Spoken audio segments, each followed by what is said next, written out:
반갑습니다. 31명 정도? 예. 선남 선녀들이 모이셨네요, 진짜. 토요일 아침 이런 시간에 이런 장소에 있는 게 쉬운 일 아니죠, 그죠? 여러분들이 참 대단하신 것 같고, 하나님께서 참 예쁘게 보시지 않을까. 너무 기특하게 보시지 않을까.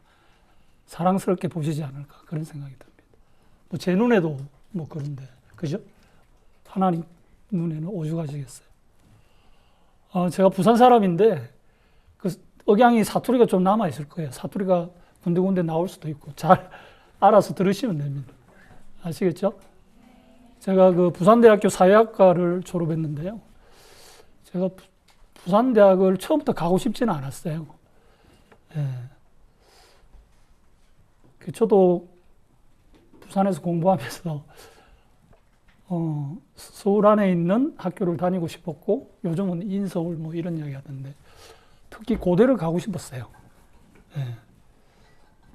S대는 뭐 실력이 거기까지는 아니다. 이걸 알고 있었기 때문에, 기도를 하면서 고대 많이 했는데, 고대는 못 왔어요.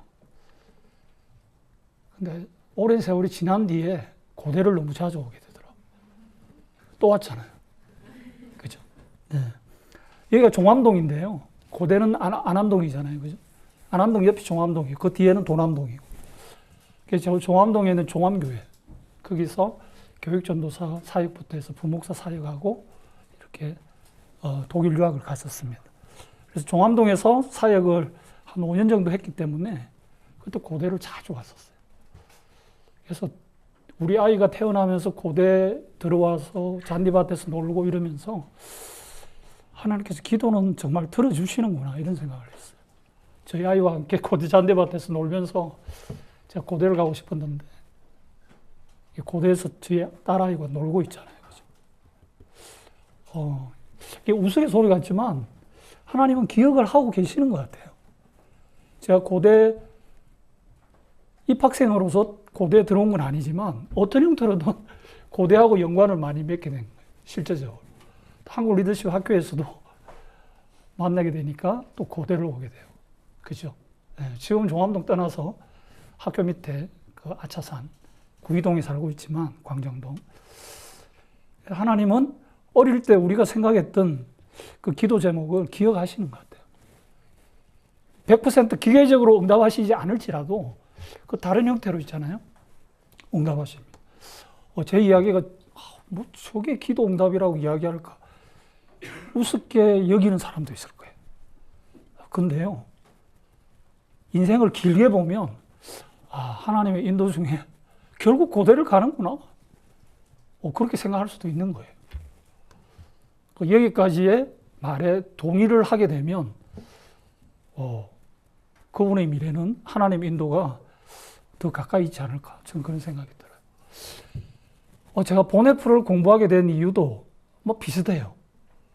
오늘 14개 질문 가운데 교수님은 이번 강의 주제 교회의 사회적 책임에 대해서 굳이 왜 보네프를 들어서 강의를 하셨습니까?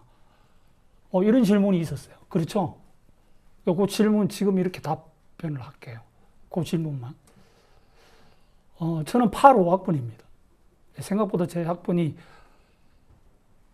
뭐 높다 낮다 이렇게 생각하시는, 헷갈리는 시간이 한 3초간 있었을 것 같아요. 그렇죠? 네, 85학번이에요. 네. 때문에 그 당시 대통령이라는 사람은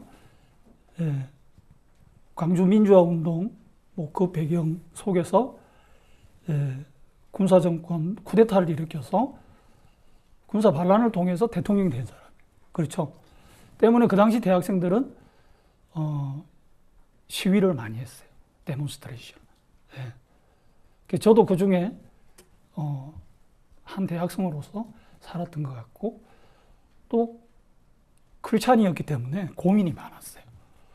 기독 대학생으로서 사회 참여를 어떻게 해야 될까? 상당히 고민이 많았는데, 그 당시에 이제 주로 보네프 목사님이 기독 대학생들 가운데 사회 참여에 관심 있는 학생들에게 좀 이야기가 많이 됐던 거죠. 그때부터 시작이었던 것 같아요. 그래서 보네프를 박사 논문까지 이렇게 쓰게 되면서 교회가 갖고 있는 사회적 책임에 대해서 디트리 보네프만큼 이렇게 자기의 삶을 통째로 걸고 짧은 39살의 생애로 하나님께 돌아갔지만 이렇게 열정적으로 순수한 마음으로 사회적 책임을 다하신 분이 있을까? 이런 생각을 하게 된 거죠. 그 배경이 오늘 교회의 사회적 책임에 대한 주제를 가지고 굳이 보네프를 통해서 이 강의를 풀어나가야 되겠다라고 생각했던 제 이유입니다. 다른 신학자들도 있죠. 교회의 사회적 책임을 이야기하는. 근데 보네프만큼 목숨을 걸고 한 사람은 없는 것 같아요. 물론 오늘 질문 14개 가운데 한 3개 정도가 거기에 대한 관련된 질문이었지만 목사로서, 신학자로서 그렇게까지 사회 참여에 깊숙이 개입하는 것이 성경적으로, 신학적으로 정당한가? 이제 그런 질문을 하는 경우는 상당히 많은 것 같아요. 오늘도 한 3개 정도의 질문이 방금 제가 이야기한 그 부분하고 연결이 좀 되고 있지 않나 이런 생각이 듭니다. 그 질문에 이렇게 제가 답을 하고요. 체인질링 영화 17분 30초인가요? 그걸 좀 보고 오셨으면 좋겠다. 제가 보내드렸죠. 박상훈 조교 통해서, 그죠? 여러 번 문자 오고 전화 오고 저를 괴롭혔어요. 근데 일을 얼마나 꼼꼼하게 하는지 그렇게 하셔야 되는 거죠. 그죠? 그래서 제가 준비된 상황 속에서 지금 여러분들 앞에 있는 겁니다. 박상훈 조교에게 박수 한번 쳐주세요.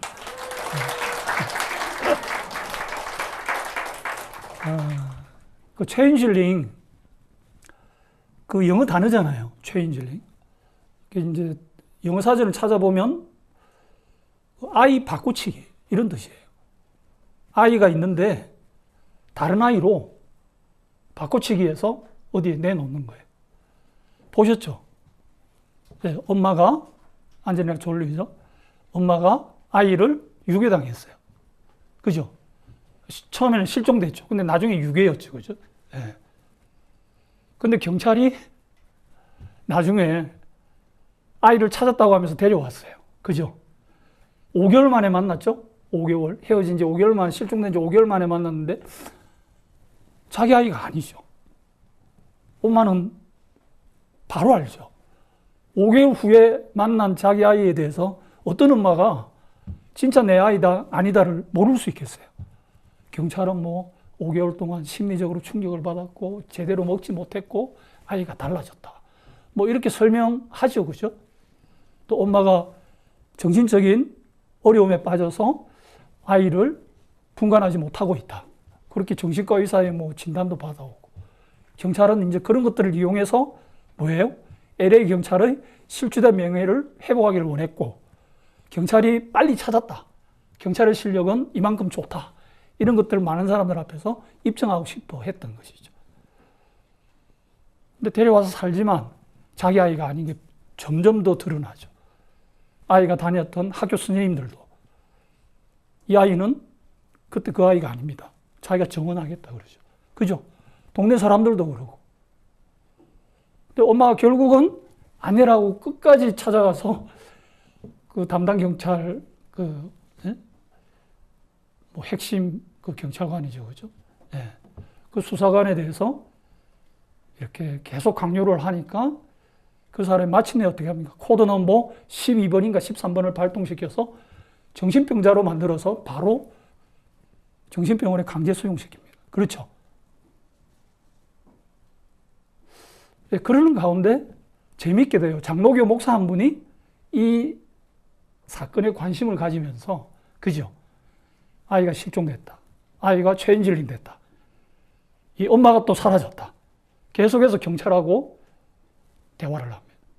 계속 문제 제기를 하죠. 그죠? 정신병원에 찾아갑니다. 뜻을 같이 하는 시민들과 함께. 무료 변론하는 실력 있는 변호사도 대동하면서 정신병원 가서 결국은 엄마를 찾아오고, 그죠? 그리고 정신병원에 억울하게 갇혀있는 다른 여성들도 풀려나게 만듭니다. 그리고 영장 없이 바로 코드 넘버를 발동해서 정신병원에 강제 수용시키는 그 나쁜 법안을 폐지시키고 여성들의 권리를 보호하고 약자들의 권리를 보호하는 인권법을 새롭게 만드는데 주연 배우 안젤리나 졸리가 큰 역할을 합니다. 실제 사건이었죠. 그죠? 근데 상당히 흥미로운 것은 장로교 목사 한 분이 설교를 하면서 LA 경찰의 잘못된 행위에 대해서 비판을 하죠. 예언자적 설교를 합니다. 그렇죠? 다 들으셨죠? 근데 설교에 그치는 것이 아니라 할 수 있는 한 평화적인 방법 안에서 경찰 만나서 대화하고 정신병원도 찾아가고 그렇게 돕는 사역을 진행합니다. LA 시민들이 동조를 하죠. 공감을 하죠. 그러면서 아이를 찾아내라고 하죠. 어머니를 다시 돌려달라고 이야기하죠. 그 이야기입니다. 그 이야기를 여러분들이 짧은 17분짜리를 보셨는데 거기에서 책임이란 단어가 나와요. 그죠? 아이를 양육하는, 아이를 돌보는 엄마의 책임에 대한 이야기가 나옵니다. 경찰이 그런 이야기를 하죠. 부모의 책임을 방기하는 것 아니냐. 잃어버렸다가 5개월 만에 다시 찾았는데 이 아이를 당신이 제대로 양육하고 싶지 않아서 지금 이러는 거 아니냐. 혼자 살고 싶고 혼자서 자유로운 삶을 살고 싶기 위해서 책임을 면하기 위해서 이런 식으로 지금 행동하는 거 아니냐. 그런 이야기를 하죠. 근데 엄마의 책임은 그런 것이 아니라고 주연 배우가 이야기를 합니다. 끝까지 자기 아이를 찾겠다고 하는 거죠. 그죠? 잃어버린 아이. 자기 아이를 끝까지 찾겠다고. 이것이 엄마의 책임이라고 이야기를 합니다. 근데 영화를 보신 분은 알지만 아이를 잃어버리게 되는 그 이유 중에 하나가 전화교환국 이렇게 좀 팀장으로 있는 사람이었는데 자기 동료 직원이 급한 일이 있으니까 자기를 좀 도와달라 그러죠. 그죠? 비건이기 때문에 안 갈 수도 있었어요. 네, 아이와 약속도 있었고. 그런데 동료의 어려움에 처해 있는 일을 보면서 이 팀장이 그 동료를 도와주기 위해서 갔다가 집으로 돌아왔는데 아이는 사라진 겁니다. 선한 일을 하다가 힘든 일을 겪게 된 것이죠. 여러 가지 것들을 생각을 하게 만드는 영화였던 것 같고, 또 책임이라는 단어를 우리가 다시 한번 생각해야 되는 그런 것들을 좀 불러일으키는 영화가 아니었나라는 생각이 들어요. 최근에 아주 우연찮은 기회에 TV에서 재방송으로 하는 이 영화를 2시간 20분짜리 러닝타임을 봤어요. 보면서 대학원 수업 시간에도 이야기를 했으면 좋겠다는 생각이 들었고, 그리고 리더십 학교에 와서 이것을 좀 보고 오면 훨씬 좋겠다 이런 생각이 들었어요. 그래서 17분짜리를 좀 집에서 보시면 좋겠다 이렇게 이야기한 겁니다. 사회 책임을 어떻게 다할 것인가 거기 나오잖아요. 그렇죠? 네. 저는 상당히 재미있게도 장로교 목사님이 그렇게 헌신적으로 평화적인 방법으로 그렇게 교회의 사회적 책임을 다해가는 모습을 미국 영화에서 그렇게 강렬하게 본 적이 별로 없거든요. 네.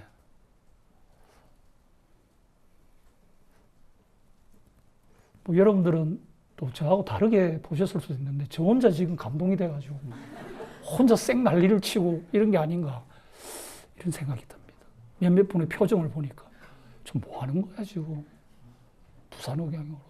네? 이해되시죠? 네. 그 정도 하고요. 이제 오늘 질문으로 가도록 하겠습니다.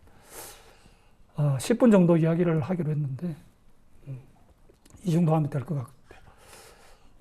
1번 질문이 나왔는데 작년에는 질문하는 분이 뭐 이렇게 몇 조 누굽니다 하면서 일어나서 질문을 하셨는데 오늘 그냥 제가 읽고 하는 건가요? 바뀐 거네요. 다 훑은 다음에 시간 아, 예, 그래요. 예.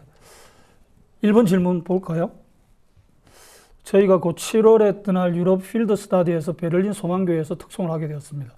나치에 저항하여 히틀러 암살을 모의했던 디트리히 보네프 목사님이 감옥에서 죽음을 앞두고 작사한 곡인 선한 능력으로 라는 찬양을 연습 중에 있는데요. 많이 하고 계십니까? 진짜? 네.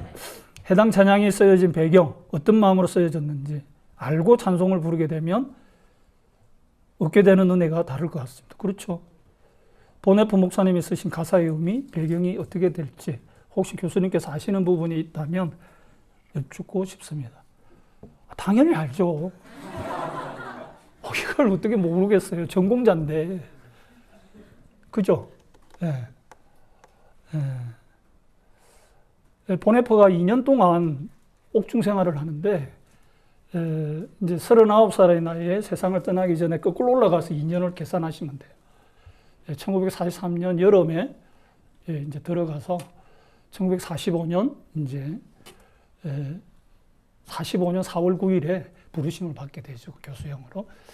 약 2년 동안의 수감 생활 중에 보네프가 이제 감옥 안에서 시를 좀 남깁니다.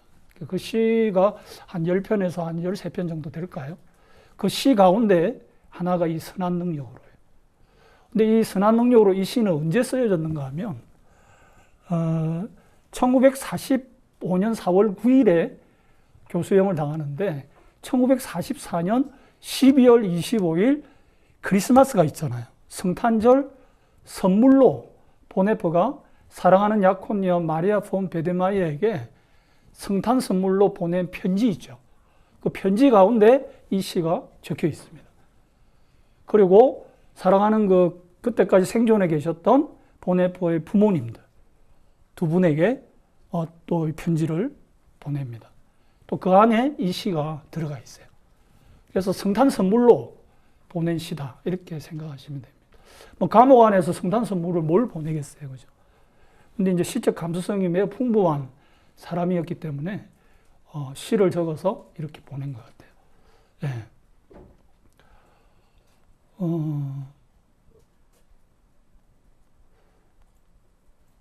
몇 년 전부터 우리나라 유튜브 이렇게 보네프 선한 능력으로 치면 뭐가 많이 올라와요. 그죠? 20분 경과했대요. 벌써 그렇구나. 그럼 몇 분 남은 거예요? 50분. 충분해요. 뭐 괜찮아요.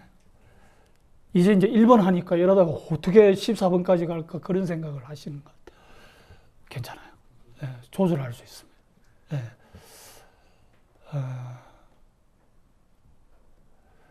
이제 노래를 부를 때는 뭐 1절, 2절, 뭐 3절 그 정도만 보통 노래 가사 가져와서 하는데 그 옥중 서신에 보면은 이 시는 한 7년 정도 좀 길게 된 시라고 생각하시면 되고 이 시가 이제 쓰여진 배경은 이것인데요. 매우 중요한 부분입니다. 1944년 7월 중순에 영화 발키리 작전이라고 여러분들 나온 거 기억하시죠? 톰 크루즈가 주연을 했던 슈타우벤베르크 대령 역할을 했던 거죠. 예, 쿠데타 주역이었던. 나중에 발각이 돼서 교수형을 당합니다. 예, 그 사람도 당하는데 그 쿠데타가 실패했다는 것을 보네프가 감옥에서 알게 됩니다. 알게 되면서 이제는 쿠데타를 통해서 히틀러 정권을 중단시키는 것은 힘든 일이 되었구나. 이런 생각을 하게 됩니다. 예. 그 발키리 작전이 실패하면서 이제 그 독일 군부에서는 가능성 있는 모든 쿠데타 계획에 대해서 훨씬 더 철저한 감시 역할을 해 나갔기 때문에 더 그랬던 것이죠. 그래서 보네프는 이제 더 이상 감옥에서 풀려날 수 있는 방법은 힘들구나. 이제는 나는 재판만 기다리고 이제는 죽는 그날만 기다려야 되는 순간이 왔구나. 그것을 보네프가 깨닫게 되는 거예요. 더 이상은 이제 희망이 없구나. 객관적인 상황을 해요. 보편 역사 속에서 일어나. 근데 보네프가 보편 역사가 아니고 우리는 구원사가 또 있잖아요. 보편 역사 속에서 하나님께 주시는 성령의 감동으로 이 시를 적게 되는 것입니다. 그러면서 새로운 날에 대한 희망을 이야기하는 거예요. 철저한 하나님께서 이끌어 가시고 열어나가실, 개척하실 미래에 대한 신뢰가 이 시에는 들어있는 거예요. 그래서 단순히 이게 있잖아요. 12월 말에 내년 1월 1일을 기다리면서 부르는, 새해 첫날을 기다리면서 부르는 그 찬송이 아니라는 뜻이에요. 아시겠죠? 훨씬 더 보네프 개인의 실존은 절망이고요. 죽음밖에 남아있는 게 없는 그 상황 속에서 새로운 희망을 하나님 앞에 두면서 신앙 고백적으로 이렇게 기도하면서 썼던 시가 바로 이 시입니다. 선한 능력으로. 하나님의 이 선한 능력으로 우리의 미래를 계속 인도해 주십시오. 여러분, 이 배경을 알고 한번 그 가사들을 다시 한번 불러보세요. 읽어보세요. 좀 다릅니다. 그냥 새해 첫날 부르는 게 아니에요. 연말 보내면서 마지막 송구경신 예배 때 부르는 게 아니라니까요. 그 정도 차원이 아니라는 거예요. 그 정도 차원이. 네. 절대 절망의 상황 속에서 절대 희망을 다시 한번 하나님을 통해서 가지는, 마지막까지 있잖아요. 하나님을 향한 그 순수한 믿음이 그 속에서 있는 거예요. 그래도 새날을 하나님께서 열어주실 것이다. 그 어떤 배경을 여러분들이 아시면 더 좋지 않겠나, 이런 생각이 듭니다. 더 하다가는 저 경고판이 한 번 더 날아올 거예요. 2번, 논문을 읽으면서 비종교적인 삶의 윤리를 실천한다는 것이 우리가 굳이 예수님의 이름을 밖으로 드러내지 않아야 한다는 것으로 해석될 수 있다고 생각되는데, 사회적인 문제를 해결할 때 크리스천임을 드러내지 않는 것이 다 거룩하다는 의미일까요? 더 거룩하다. 더 거룩하다 이런 의미는 아니고요. 굳이 드러내려고 노력하지 말자라는 거예요. 내가 크리스찬이기 때문에 이렇게 합니다. 그렇게 하지 않고서도 우리가 사회에 참여할 수 있다면, 선한 일을 할 수 있다면, 사회적 약자와 함께하는 일을 할 수 있다면 그것이 좋지 않을까라는 생각이에요. 더 거룩하다 그런 개념은 아닌 것 같아요. 우리는 지나치게 어릴 때부터 신앙교육을 받으면서 우리에게 다가오는 모든 일들을 그 신앙의 관점에서 해석하려고 하는 그 좋은 습관이 있습니다. 그렇죠? 근데 어떤 경우에는 이 좋은 습관을 유보할 필요가 있습니다. 유보할 때가 온다라는 거예요. 가끔씩. 그럴 때는 굳이 계속해서 신앙적 관점으로 내가 겪은 일들을 해석하고 풀이하고 그래서 이렇게 행동한다, 이것을 주변 사람들에게 굳이, 그것도 비기독교인들 앞에서 굳이 그런 것들을 더 많이 드러내려고 노력할 필요는 없다라는 거예요. 그렇게 하지 않는 가운데 그냥 빛의 역할을 하고 소금의 역할을 다 하면 그것으로 족하다라는 거예요. 오른손이 하는 일을 왼손이 모르게 하고, 왼손이 하는 일을 오른손이 모르게 하는 방식으로 사회 참여할 수 있지 않을 거예요. 그래서 저는 세월호 참사가 2014년 4.16, 4월 16일에 있었지만 그때 이후로 세월호 배지를, 노란 배지를 달고 다니는 분들이 많았잖아요. 지금도 있습니다. 근데 저는 달지 않았어요. 제 나름의 그 관점이 있었기 때문에. 그 배지를 달지 않아도 다른 사람과 같은 방식으로 생각하고 그것을 달고 다니는 사람의 관점으로 세월호 참사를 해석하고 그 이후의 어떤 여러 가지 행동에 대해서도 같이 하는 거죠. 저는 그렇게 해왔어요. 굳이 어떤 학생들은 물어봐도 왜 달지 않느냐고. 저는 배지가 없지만 배지를 단 것처럼 살고 있다. 난 그렇게 간다. 그렇게도 할 수 있는 방식이다 라는 거죠. 이해되시죠? 피하려고 하는 것이 아니라 똑같이 공감하고 똑같이 행동하는데 표시를 낼 필요가 있느냐라는 거예요. 굳이. 그렇게 하지 않더라도 할 수 있다라면 그것이 오히려 특히 한국 기독교인들에 대한 인식이 별로 좋지 못한 한국 사회 상황 속에서는 이것이 필요하지 않을까. 상호문화주의와 그 보네포의 윤리에서 제가 소논문을 드렸는데 읽어보셨죠? 결론 마지막 부분에 보면 충남 보령에서 30년 동안 목회하신 들꽃마을 시온교회 김영진 목사님이 계십니다. 그죠? 어떻게 이렇게 정확하게 알고 있을까요? 어젯밤에 그 논문을 다시 읽었거든요. 네. 교회 이름이 길잖아요. 시온교회 더 길었던 것 같은데 기억이 한계가 있더라. 어젯밤에 또 봤어요. 들꽃마을 시온교회. 교회 이름도 너무 좋죠. 들꽃마을 시온교회. 30년 동안 목회를 했는데요. 그분이 그 30년 가운데 3분의 1 기간 동안 10년 동안은 마을 주민들하고 만나면서 교회 나오라는 이야기를 안 했다 그러잖아요. 그냥 교회 주민, 그 마을의 한 사람으로서 그냥 같이 산 거예요. 경조사가 있을 때 참여해서 사진 찍어주고, 돌잔치 사진 찍어주고, 예? 환갑잔치, 진갑잔치, 예? 팔순잔치 다 사진 찍어주고. 그러면서 동네 사진 기사가 됐다 그러잖아요. 그죠?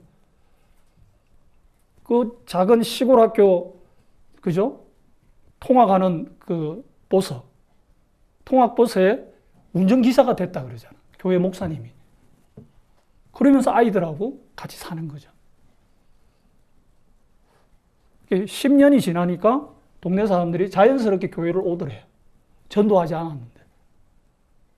그때부터 교회가 부흥하는 거예요.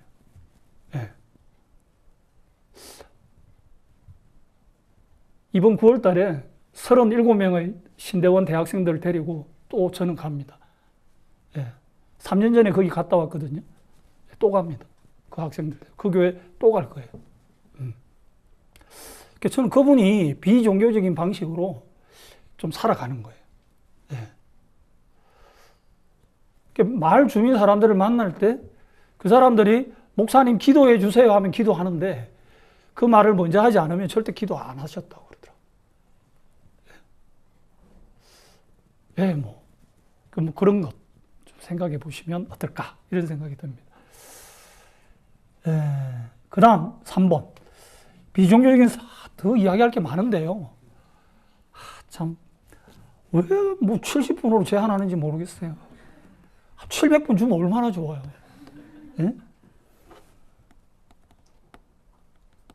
3번 비종교적인 사회에서 윤리와 법의 관계를 어떻게 정의해야 할까요? 법이 윤리를 반영하고 강화하기 위해서 어떤 원칙이 필요한지 추가적인 말씀을 듣고 싶습니다. 저는 이게 법이 필요하고 법이 중요하죠. 그죠? 법은 있어야 돼요. 보편윤리, 법이 있어야 됩니다. 보편법이. 법이 없으면 무질서해지잖아요. 또 정거래 법칙, 힘이 있는 자만 약한 자를 이렇게 독식하는, 이렇게 힘센 사람만 살아남는 그런 정거래 세계가 되잖아요.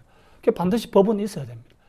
그렇지만 법이 어떤 윤리, 도덕 이런 어떤 중요한 가치를 반영하기 위해서는 법 형식주의에 빠지면 안 된다고 생각해요. 법 실정주의. 문자주의적으로 해석을 해서 형량을 결정하는 그런 경우 있잖아요. 그런 경우들을 좀 판사님들이, 검사님들이 좀 숙고를 잘해 주셔야 되지 않을까. 전 그런 생각이 좀 들어요. 예를 들면 이런 겁니다. 버스 기사가 이렇게 저녁에 이제 버스 차량 운행 시간을 마치고 들어가서 정산을 하는데 1,000원도 안 되는 돈이 이제 그 마이너스가 난 거예요. 그죠? 1,000원이 안 된다고 그러더라고요. 인터넷 뭐 검색하면 바로 나올 거예요. 근데 얼마 안 되는 금액인데 그 회사 측에서 그걸 고소를 했습니다. 해서 그 결론이 내렸어요. 예. 단순한 벌금이 아니고 실형이 났습니다. 실형이. 몇 개월인가 이렇게 났어요. 저는 그런 점들이 너무 지나치게 엄격한 잣대가 아닌가 이런 생각이 들어요. 왜냐하면은 훨씬 더 많은 경우에 경제 사범들이 있잖아요. 경제 사기. 훨씬 더 많은 액수, 훨씬 더 서민들이 생각할 수 없는 많은 돈에 대한 사기죄가 있는데, 그죠? 그런 경우에는 훨씬 더 형량이 상대적으로 보면 가볍게 내려질 때가 많거든요. 그런 점에서 저는 법 형식주의에 빠지지 않아야 되지 않느냐. 법은 필요합니다. 지나치게 법 형식주의에 빠져서 그 법의 취지죠. 생명을 살리고 생명을 더 풍요롭게 만들고 우리의 사는 삶을 좀 더 인간다운 삶으로 바꾸는데 기여할 수 있도록 한다면 그런 것들이 필요하지 않을까 생각이 들고요. 또 한 가지 더 이야기를 한다면 그 법도 중요하지만 그 법 위에 있는 도덕이죠.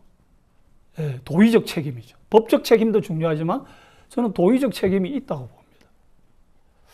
여러분 최근에 그 해병대 1년 전 이야기죠, 그죠? 최아무개 상병 그 특검 입법을 위한 그 청문회가 열리고 있잖아요. 그렇죠? 여러분 관심 있는 분들은 보셨는지 모르겠는데 그 고위 그 군 관계자들이 한 3명 있습니다. 예, 뭐 장관, 차관, 뭐 비서관, 예, 사령관 이렇게 나와요. 한 서너 명이 나오는데 이분들이요. 보통 우리가 청문회를 보면 자기가 청문회 대상, 그 초청 대상으로 정인으로 이렇게 초대를 받았으면 그 질문에 앞서서 이 선서를 하잖아요. 그죠? 뭐 거짓말하지 않을 것입니다. 진실을 이야기할 것을 뭐 합니다. 그런 거 하잖아요. 근데 재밌게도요. 이 세 사람이 그 선서를 거부를 했어요. 거부했습니다. 거부하는데 거부한 이유가 뭔가 하면 현재 지금 공수처에서 자기 관련된 이 수사를 진행 중이기 때문에 자기가 또 법에 의해서 거부할 권리가 있기 때문에 거부합니다. 이렇게 이야기를 하는 거예요. 법 조항에 따르면 그 말이 맞아요. 맞는데 법 위에 있는 법 중심 깊은 아래에 있는 있잖아요. 그것이 이제 법을 만드는 건데 그 도덕적 가치, 윤리적인 가치에 대해서는 그분들은 눈을 닫은 거죠. 안 본 거예요. 그러면 진실을 이야기하겠습니다. 이 선언을 안 하면 얼마든지 자기는 위정을 하더라도 위정죄로부터는 벗어나겠다는 안전장치를 처음부터 한 거예요. 그러면서 그 질문하려고 했던 그 국회의원들이 어떻게 이런 경우가 있습니까 하면서 한탄을 하면서 그 이야기하는 그런 장면들이 청문회 과정에 있었습니다. 예. 법 형식주의에 빠지도 안 되고요. 우리가 법을 만드는 더 중요한 그 양심이 있잖아요. 양심의 법이 있잖아요. 자연법이라 그러죠. 예. 도의적 책임이라는 게 있잖아요. 법적 책임은 지지 않더라도 도의적 책임을 느끼는 경우에 이런 일이 있었을 때 제가 책임을 지고 이 자리에서 사퇴하겠습니다. 이런 경우들이 우리 사회는 많이 있습니다. 그렇죠? 네. 근데 지금 현 정부에서는 그런 일이 별로 없어요. 네. 법적 책임이 없으면 도의적 책임도 없는 것이다. 이렇게 갑니다. 그죠? 전 너무 안타까운 거는요. 제가 8호학번인데 그 당시에 이런 비슷한 사건들이 있었어요. 그럴 때 이런 비슷한 사건들이 있으면 그 도의적 책임을 지고 그 수장들이 다 사퇴했습니다. 예. 쿠데타 정권도 그랬거든요. 근데 지금 뭐 민주적인 선거를 통해서 들어선 정부인데도 왜 이런 일들이 잘 안 되는지 좀 이해가 안 돼요, 사실. 그 정도 하겠습니다. 시간이 별로 없기 때문에. 4번. 보네포 목사님의 영향력과 웨일즈 대부흥 운동 등 역사적으로 의미 있는 일들이 있었다. 그렇지만 최근 영국 모습에 점점 쇠퇴하는 기독교가 보이는 것 같다. 이 부분을 어떻게 해석할 수 있는가? 예, 잘 해석할 수 있습니다.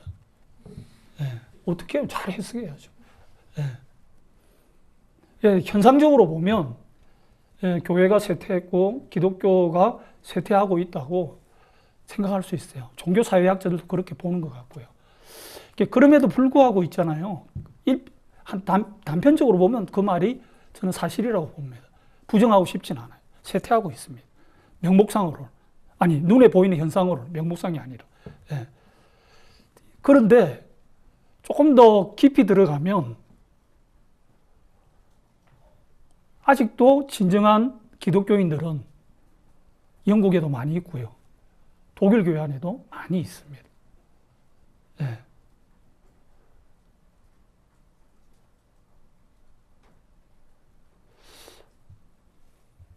지금도 독일 교회 교인들 중에는 세계 평화를 위해서 매일 아침 큐티하면서 세계 평화를 위해서 기도하는 그리스도인들이 적지 않습니다. 예. 라이프치히 니콜라이 그 교회 평화기도회를 일으켜서 10여 년 동안 계속 꾸준히 월요일마다 월요기도회에서 베를린 장벽을 무너뜨렸던 라이프치히의 니콜라이 교회에 있습니다. 거기 가십니까? 안 가세요? 내년에는 라이프치히 한번, 예? 베를린에서 가까워요. 2시간이면 가요. 예. 이게 내려가다가 들으시면 좋은데. 뭐 이번에는 할 수 없는 거고, 그죠? 라이프치히 동독 평화, 동서독의 평화를 가져왔던 그죠? 평화기도회. 예. 거기가 산실이잖아요. 예. 니콜라이 교회. 예. 그 니콜라이 교회의 그 월요기도회가요. 10수년 동안 계속된 겁니다. 꾸준히 계속되면서 아무도 독일의 평화를 독일의 통일을 이야기하지 못할 때도 계속 기도하는 겁니다. 동독당에서 기도한 겁니다. 여러분, 서독당에서 기도한 게 아니에요. 이게 중요한 거예요. 라이프치히는 동독당입니다. 그 당시에. 그렇죠? 동독당이에요. 동독당에서 평화기도회가 열리는 거예요. 오랫동안 했습니다. 1년이 아니에요. 10수년 동안 계속 월요일마다 정기적으로 기도. 그게 중요한 거예요. 힘 있는 거고요. 꾸준히 하는 거예요. 꾸준히. 그게 뭐 중요한 거죠.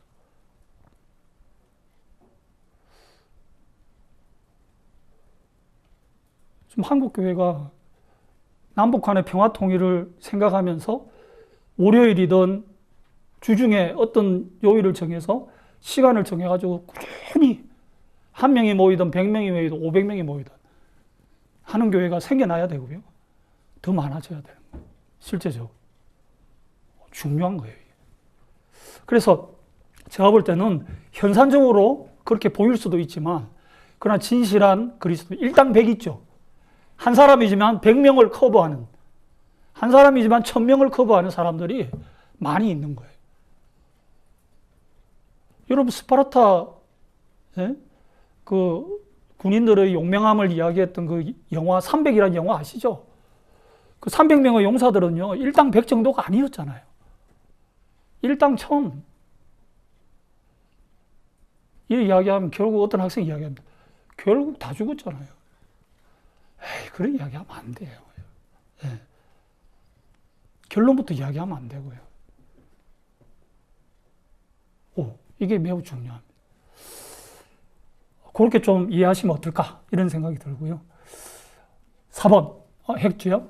5번, 하나님의 뜻에 대한 고민을 치열하게 하며 얻어 터져 봐야 한다는 말씀이 인상적이. 지금 제가 한 이야기죠. 강의 시간에, 그죠? 그래서 따옴표를 이렇게 한 것 같아요. 예. 하지만 일상생활 속에서 인간적인 마음으로 고난을 최대한 피하고 싶고 얻어 터지지 않게 해달라는 기도를 하게 됩니다. 참 직설적으로 적었네요. 그죠? 보네포 목사님과 바울처럼 고난 중에도 하나님의 뜻에 복종하고 하나님의 뜻이 아닌 것에 저항할 수 있는 신앙의 근육을 키우는 방법은 어떤 것이 있을까요? 말씀 묵상과 기도를 꾸준히 하면 될까요? 교수님의 삶 속에서 치열하게 고민하셨던 경험이 궁금합니다. 작은 일이라도 저는 실천을 했으면 좋겠고요. 그 실천의 경험이 반복이 되면 좋겠어요. 그 실천의 경험이 성공할 때도 있고 실패할 때도 있겠죠. 그렇지만 꾸준히 가는 겁니다. 연습을 통해서, 연습을 통해서, 꾸준한 연습이죠. 반복, 연습을 통해서, 만 가능한 것 같아요. 연습을 통해서만. 내가 이런 분야에 나는 좀 은사가 있는 것 같아. 달란트가 있는 것 같다. 그러면 하나님이 주신 달란트로 소명으로 받아들이고 작은 일이지만 꾸준히 연습해 나가는 것이죠. 그렇게 하면 좋을 것 같아요. 여러분들 사회적 책임 뭐 여러 가지 이야기들을 우리가 거창하게 많이 할 수 있지만 저는 보네프처럼 못합니다. 보네프처럼 신앙이 좋지 못해요. 목사님, 교수님. 저는 부담이 돼서 아무것도 못할 것 같아요. 이런 학생들이 있을 수 있죠. 보네프처럼 하지 마세요. 보네파가 아닌데 왜 보네파가 데리고 가세요? 부담 갖지 마세요. 누가 보네프처럼 하다가 죽으라고 제가 이야기합니까? 히틀러가 지금 우리 주변에 있어요? 사실적인 히틀러가? 아니잖아요. 그럼 왜 보네프를 오늘 이 시대도 이야기를 해야 돼요? 보네프만큼은 하지 않더라도요. 하나님은 우리의 믿음의 그릇 크기 안에서 사회적 책임을 할 수 있는 만큼만 하라고 하시는 거예요. 여러분의 믿음의 분량만큼 사회적 책임을 감당하세요. 더 벗어나는 도전을 주시면요. 하나님 더 고민해 볼게요. 제가 자연스럽게 기쁜 마음으로 받아들일 수 있을 때까지 좀 기다려 주세요. 그렇게 하나님 보고 좀 기다려 달라고 요청하세요. 그리고 시간이 지나고 연습하고 반복하고 그런 경험이 쌓이면서 언젠가는요, 이전보다는 좀 더 많은 사회적 책임을 감당할 수 있고, 이전보다는 좀 더 다른 차원의 사회적 책임을 감당해야 되는 순간이 올 수 있을 거예요. 그때는 여러분들의 연습과 경험이 축적되어 있으면요, 부담이 아니고 그것이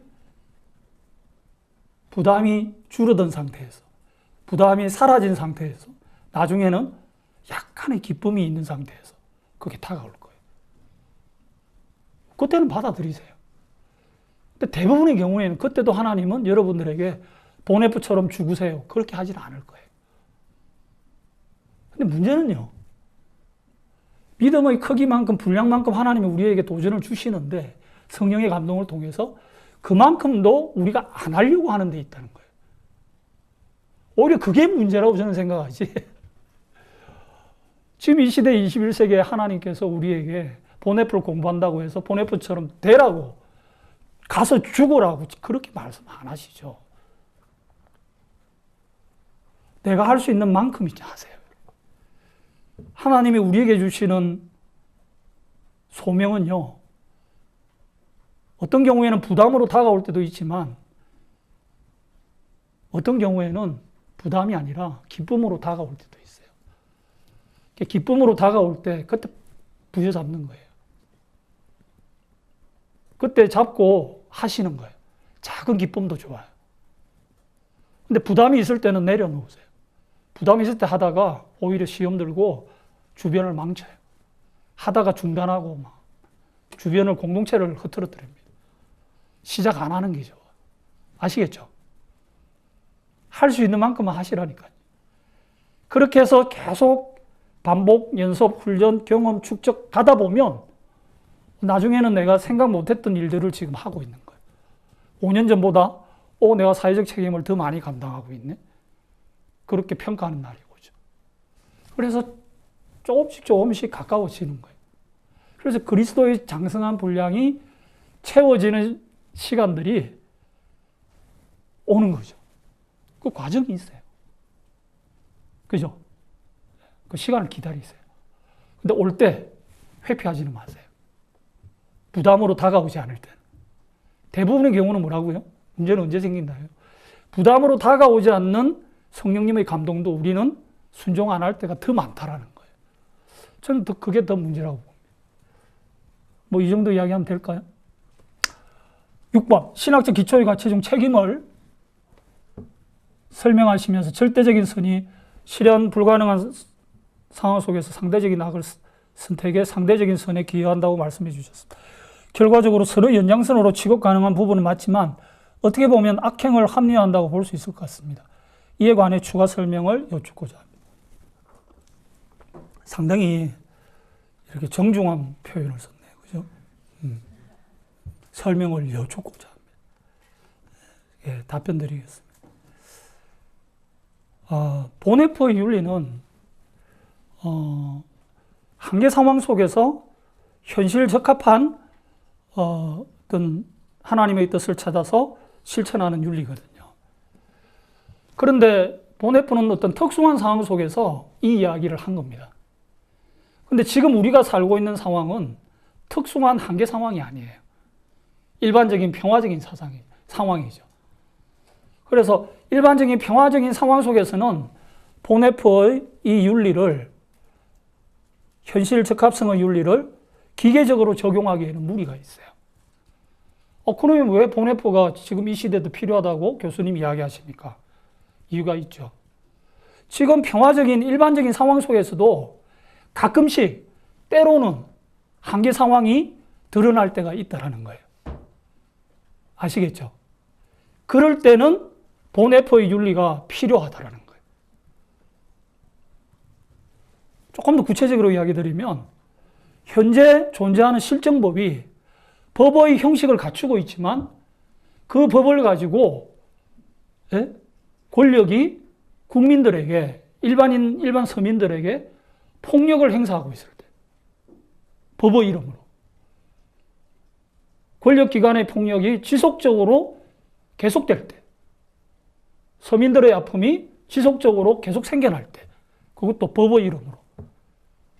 법의 형식을 갖춘 것을 통해서 그런 일들이 계속 진행될 때, 그때 보네포 윤리는 필요합니다.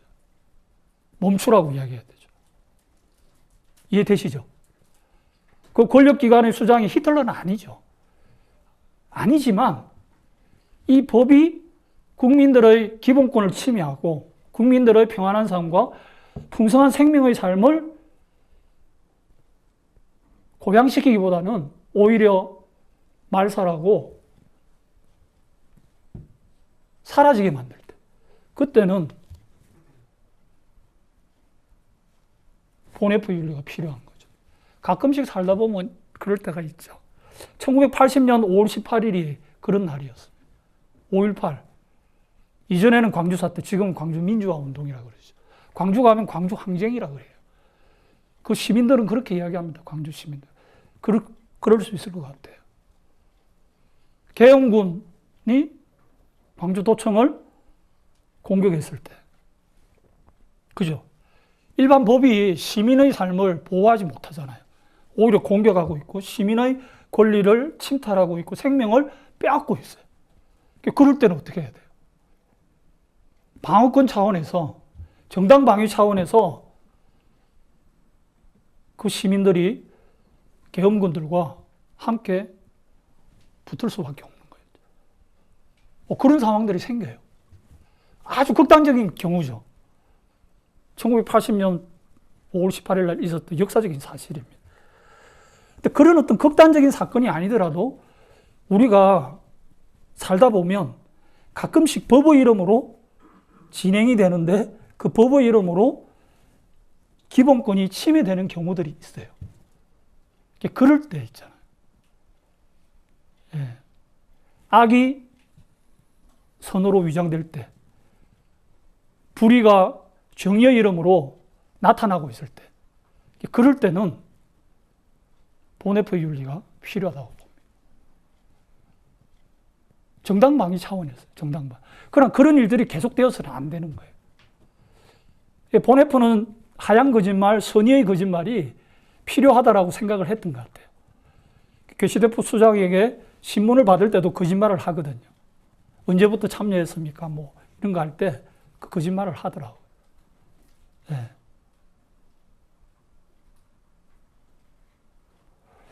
보네프는 윤리학 책을 읽어보면 이런 이야기도 하죠.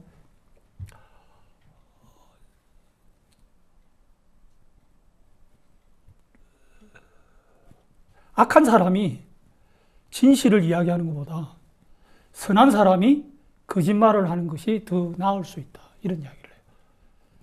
악한 사람이, 존재 자체가 악한데 히틀러 같은 사람이 진실을 이야기하는 것보다 선한 사람이 거짓말을 하는 것이 더 나을 때가 있다는 거예요. 항상 그런 건 아닙니다. 항상 그런 것은 아니지만 한계 상황에 있을 때 그런 이야기를 보네프는 했고 가능하다고 보는 거죠. 실제적으로.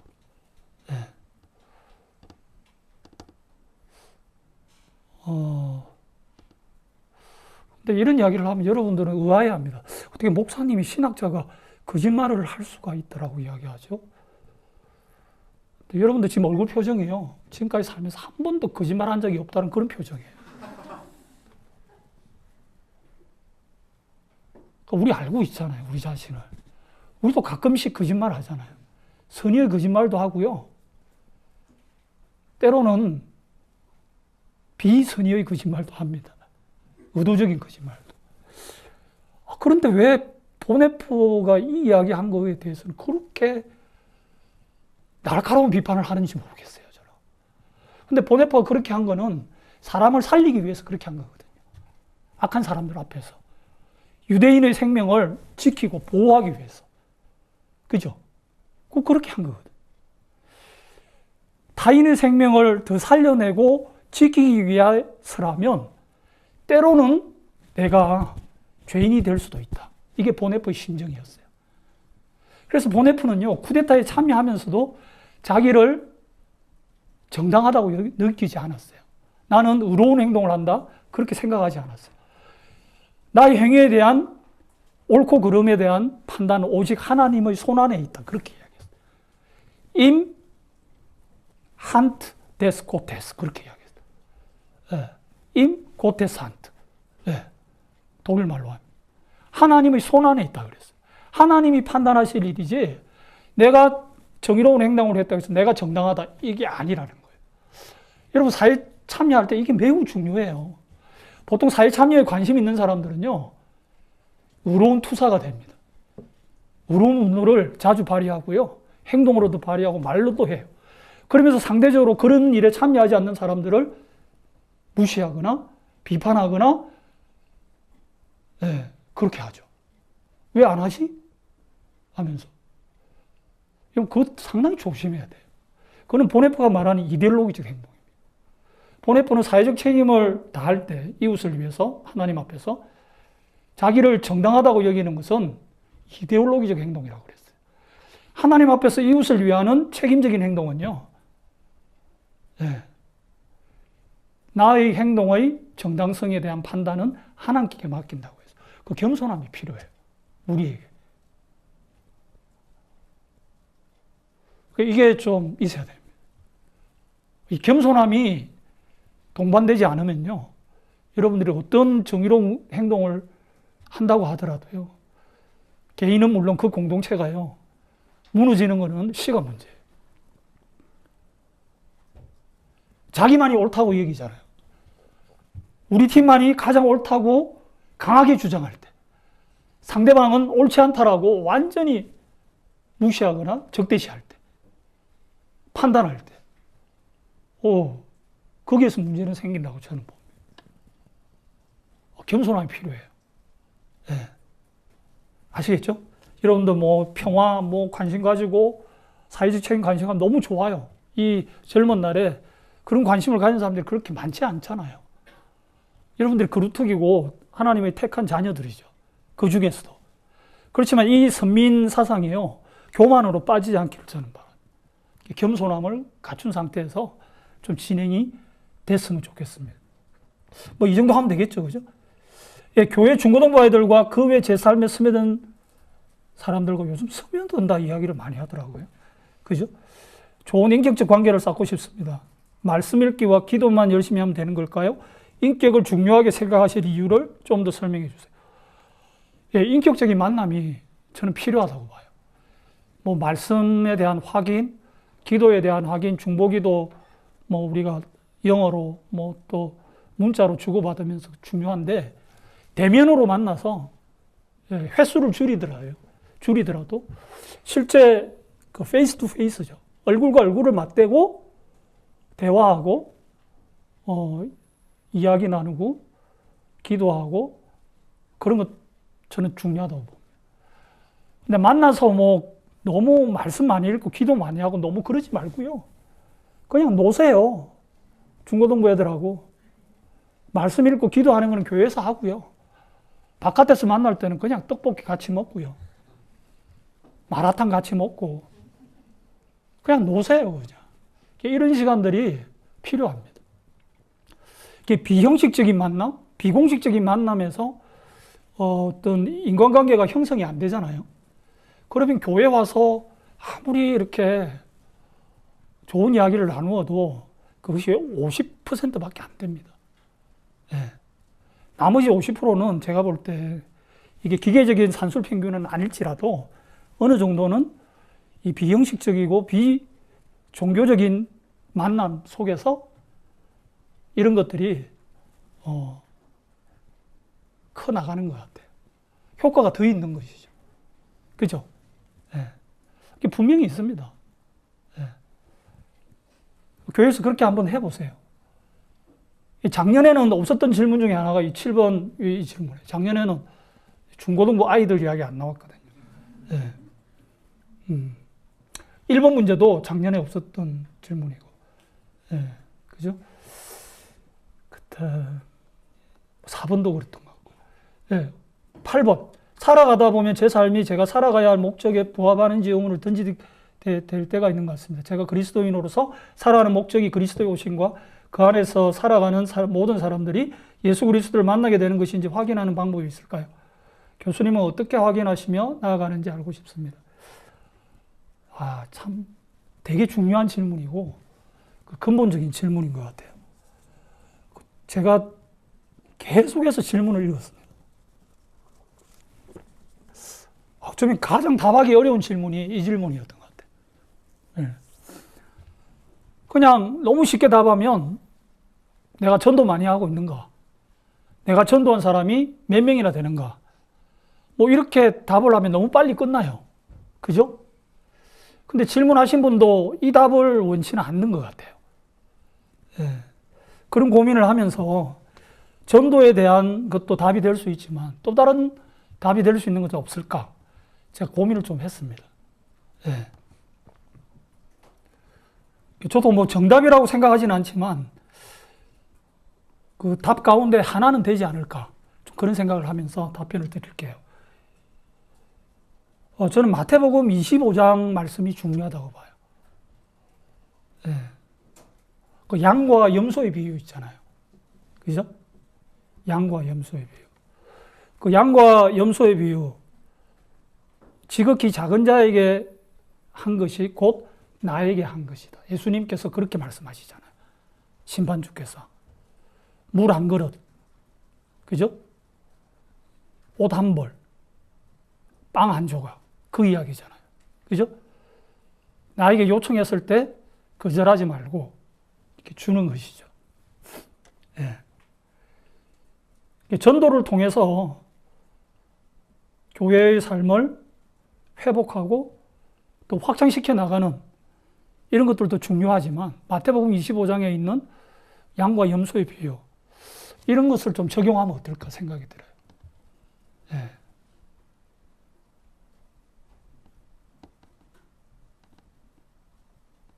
보네프 윤리학 읽어보면 길 예배의 윤리가 있는데, 포로된 자에게 자유를 이제 주님의 말씀을 가지고 이제 보네프가 그 나름대로 적용한 길 예배의 윤리예요. 예수 그리스도께서 오실 때 그 오심을 방해하는 장애물들이 많다라는 거예요. 그래서 집이 없는 자에게는 집을, 그죠? 빵이 없는 자에게는 빵을, 자유가 없는 자에게는 자유를, 네? 아픔이 있는 자에게는 치유를 주는 일들을 해야 된다. 그런 이야기를 합니다. 빵을 주는 것을 거절한 자에게 하나님의 심판이 내려진다. 그런 무서운 이야기도 해요. 예. 그 책임이라는 이제 단어를 쓰면서 그런 이야기를 합니다. 우리 주변에 나를 통해서 좀 이런 일들이 더 많이 생기고 있는가? 내 주변에 지극히 작은 자에게 행하는 행동들이 많아지고 있는가? 이런 것들을 보시면 좀 어떨까 하는 생각이 들어요. 내가 살아가는 삶의 목적이 구체적으로 어떤 것인지는 모르겠지만 그것이 하나님이 기뻐하시는 뜻인가 아닌가를 연결하려면요. 그 마태복음 25장 그 양과 염소의 비유를 좀 적용하시면 좀 좋을 것 같다는 생각이에요.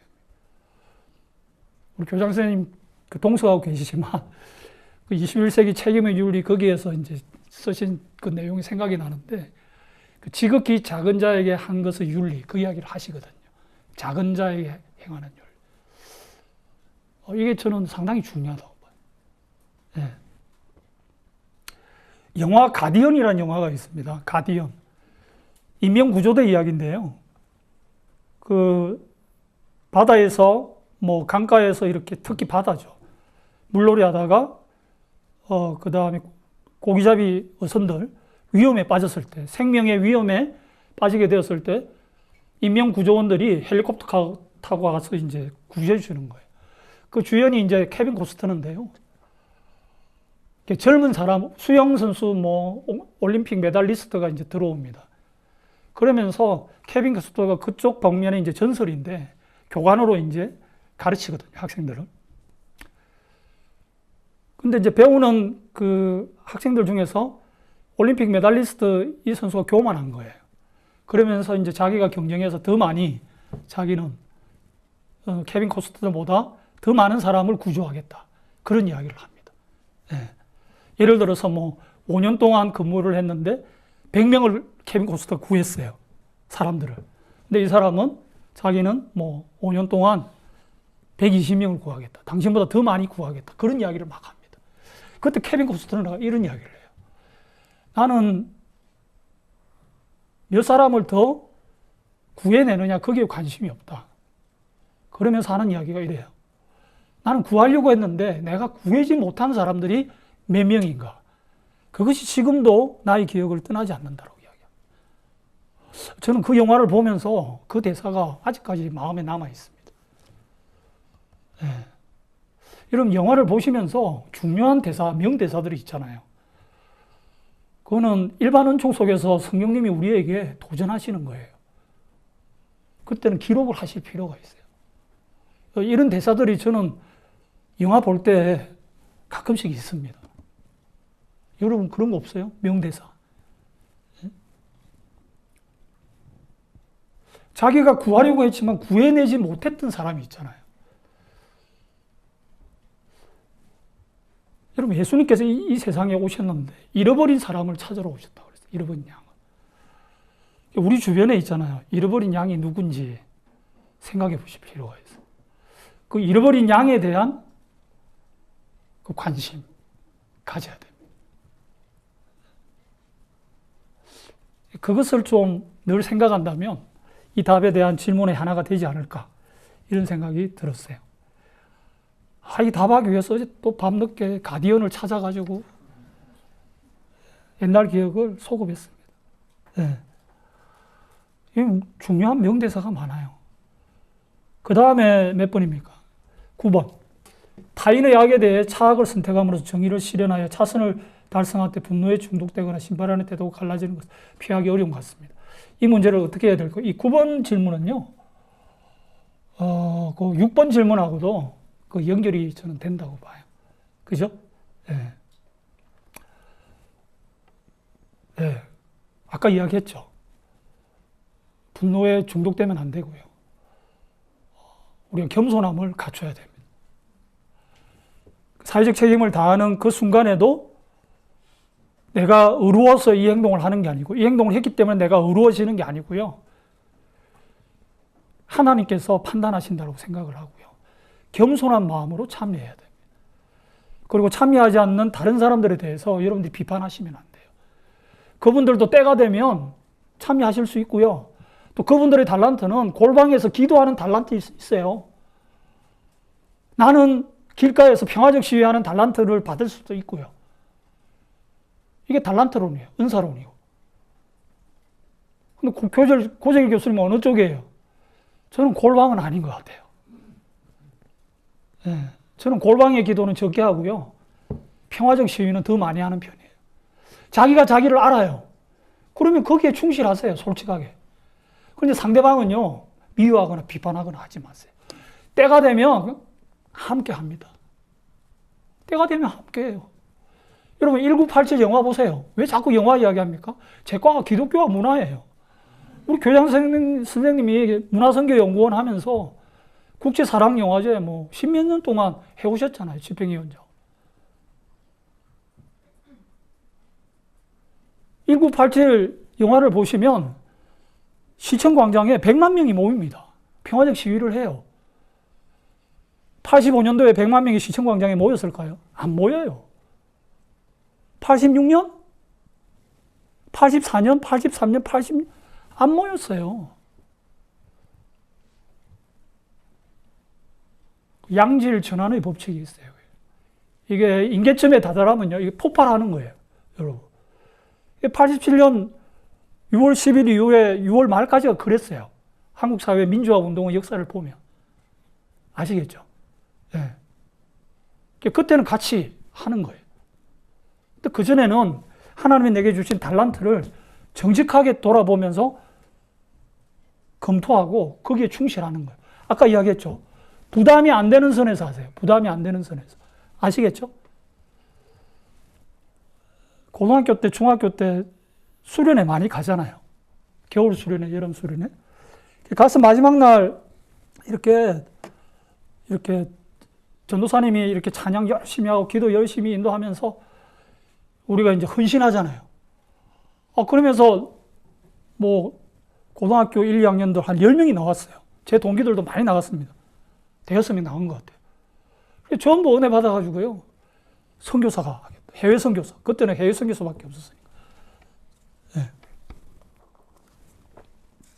지금 제 동기 6명 가운데 해외 선교사 나간 사람 한 사람도 없습니다. 목사 된 사람 저 혼자예요. 그때 7명 헌신했는데 감정에 도취되어서 하지 말라는 거예요. 예. 감정 충만하고요, 성령 충만은 달라요. 예. 아시겠죠? 다릅니다. 뭐 그 정도 이야기 하면 되겠죠, 그죠? 그 다음, 10번째, 현재의 사회 속에서 사회 공동선의 실현을 위한 제도적 차원의 대안 제시가 이루어진다면 어떤 대안이 있을까요?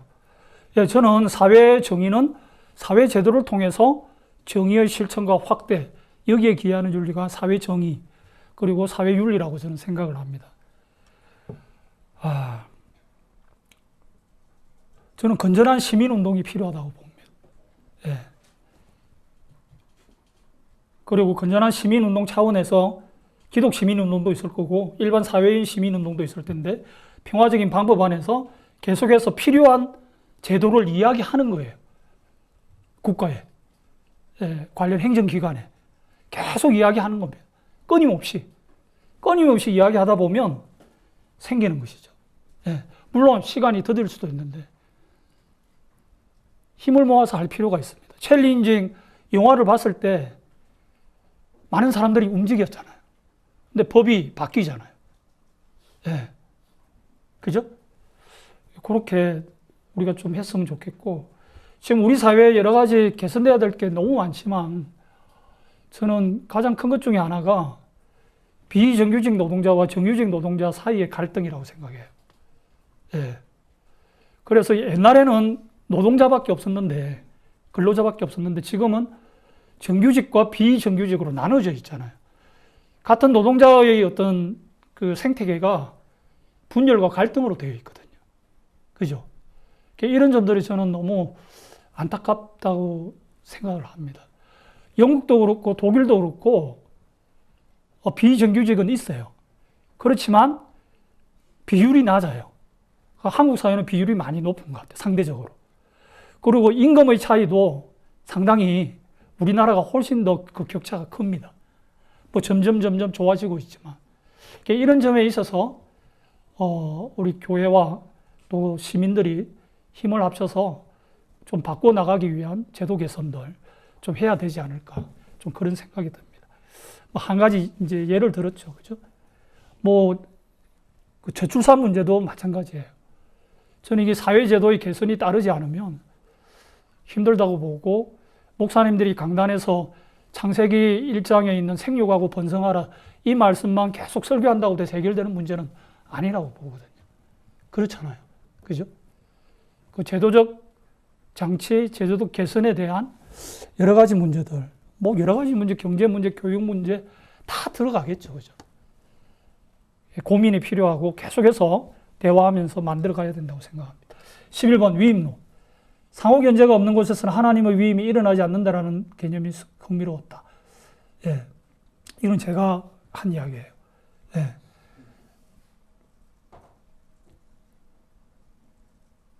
정부와 교회 가정이 서로가 잘못되어 간다고 할 때 필연적으로 공격적인 다툼이 일어날 것 같다. 그 다음 이제 예를 이렇게 든 건데 다 읽지는 않을게요. 이제 교회가 사이비처럼 이렇게 사이비 공동체처럼 건전한 교회가 이렇게 사이비 교주가 행사하는 종교 공동체처럼 간다고 했을 때 정부는 그 문제가 있다라고 여기고 개입할 수 있겠죠. 그죠? 종교의 자유를 허락하죠. 헌법도 허락하는데 그 종교가 개인의 삶을 무너뜨리고 개인의 생명을 위협하고 개인의 생명을 위태롭게 하는 경우에 다다를 때 국가적 차원에서 저는 검토가 필요하다고 봅니다. 예. 그 조건 한해서 그렇죠. 예. 근데 반대로 권력기관이 교회의 삶을 보장해주지 못하고 오히려 국민들의 생명을 위협하거나 해치고 있을 때 교회는 예언자적인 비판을 할 필요가 있죠. 물론 평화적인 방법으로 해야 되겠죠. 그죠? 여러분, 보네포도 있잖아요. 평화적인 방법을 강구할 때까지 다 해봤어요.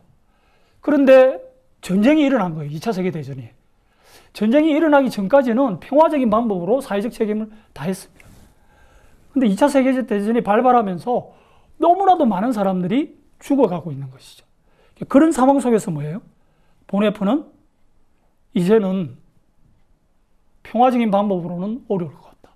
한계 상황 속에서 제한적이지만 하나님의 허락을 받아야 되겠다. 이러면서 이제 쿠데타에 참여하는 거예요. 아시겠죠? 처음부터 쿠데타에 참여한 게 아닙니다. 평화적인 방법을 하는 데까지 하는 거예요. 아시겠죠? 그게 좀 전제될 필요가 있다.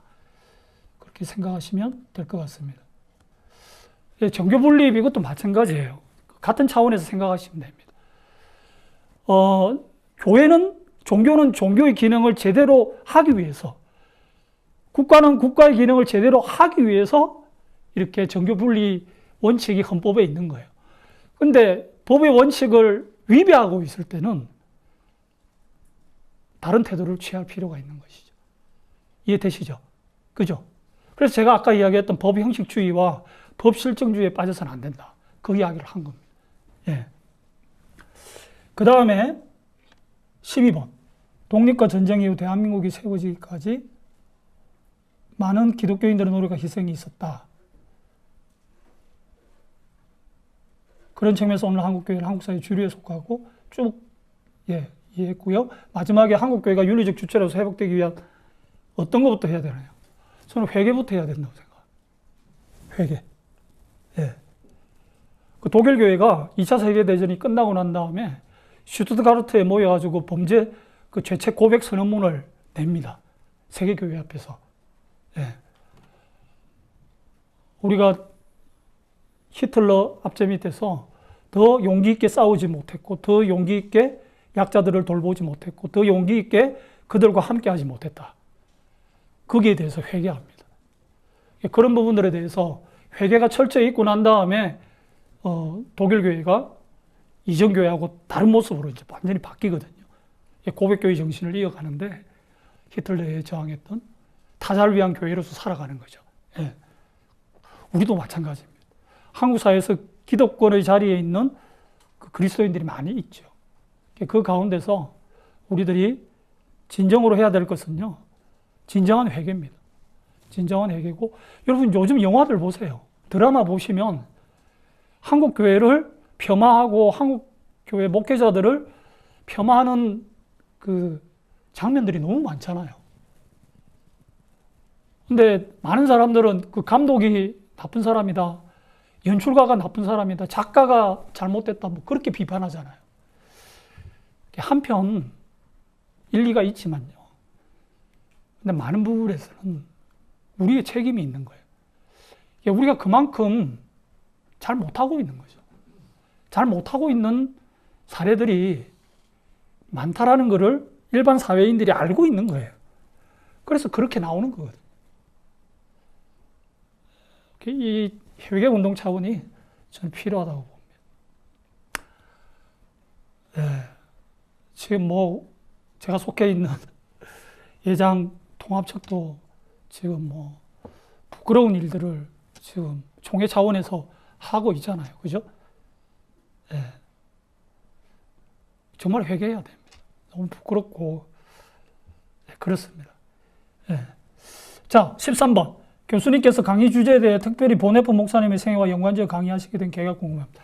제가 체인질링 이야기하기 전에 답변했죠. 그죠? 넘어가겠습니다. 14번. 교회가 사회적 역할을 수행하는 것은 긍정적인 측면도 있지만 반대로 부정적인 측면도 많다고 생각합니다. 특히 기독교를 바라보는 시선이 특히 나쁜 우리나라의 상황상 교회가 사회적 역할을 수행하는 것이 더 어렵게만 느껴집니다. 교회가 성도들을 양육하고 성령이 충만하게 하여 세상의 각자의 자리에서 일하게 하는 것 이상으로 교회 차원의 목소리를 내고 사회적인 책임을 다해야만 하는 특별한 이유가 있을까요? 예. 이제 교회의 윤리, 교회 내적인 차원에서 바른 성도들을 양육해서 이분들이 크리스찬의 삶을 제대로 살아내면 자연스럽게 사회가 더 밝아지고 좋은 사회로 바뀌지 않겠느냐. 이제 그 이야기잖아요. 한편 맞습니다. 그렇게 해야죠. 교회 안에서 그렇게 해야 됩니다. 그 일을 해야 되고요.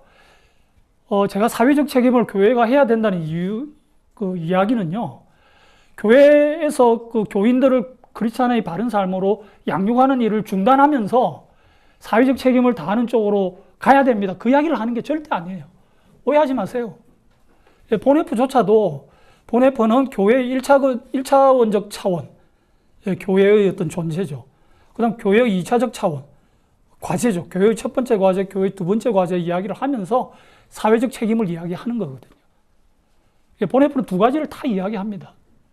교회 내적인 윤리적인 삶도 이야기하면서 그 다음에 사회적 책임도 다 하자라는 거예요. 루터 교회가 대부분의 그 독일 교회 90%의 독일 교회가 고백 교회를 빼고 난 대부분의 루터교 교회가 사회적 책임을 다 하지 않았어요. 교회 내적인 그 교육은 충실했죠. 보네파가 거기에 대해서 비판을 하면서 사회적 책임을 이제는 다 해야 된다. 그 이야기를 한 거거든요. 그래서 타자를 위한 교회가 되어야 되고, 더 나아가서 타자와 함께하는 교회가 되어야 되고, 더 나아가서 타자의 교회가 되어야 한다고까지 요즘은 이야기하는 시간이 왔어요. 지금. 네. 둘 다 중요합니다. 아시겠죠? 놓치면 안 돼요. 보네파가 옥중서신에서 미래를 위한 그 독일 교회의 그 어떤 세 가지 과제를 이야기합니다. 예. 첫 번째 기도고요. 두 번째 정의로운 행동을 하는 것이고, 세 번째 하나님의 시간을 기다리는 것이. 기도하는 일, 정의로운 행동을 행하는 일, 하나님의 때를 기다리는 일. 하나님의 때를 기다리는 일이 겸손이에요. 저는 그렇게 봅니다. 일반 사회 행동주의적 사회 참여파에게는 없는 게 하나님의 시간을 기다리는 거예요. 여러분, 내가 사회적 책임을 다하지만 내가 이 사회를 100% 개혁할 수 있는 게 아니에요. 종말론적인 하나님 나라의 완성은 하나님께 있다는 신앙 고백이 전제가 돼야 되는 거죠. 그죠? 예. 이제 마쳐야 됩니다. 더 하기가 어려울 것 같아요. 더 하면은 빨간 경고장이 나옵니다. 퇴장. 예, 마치겠습니다.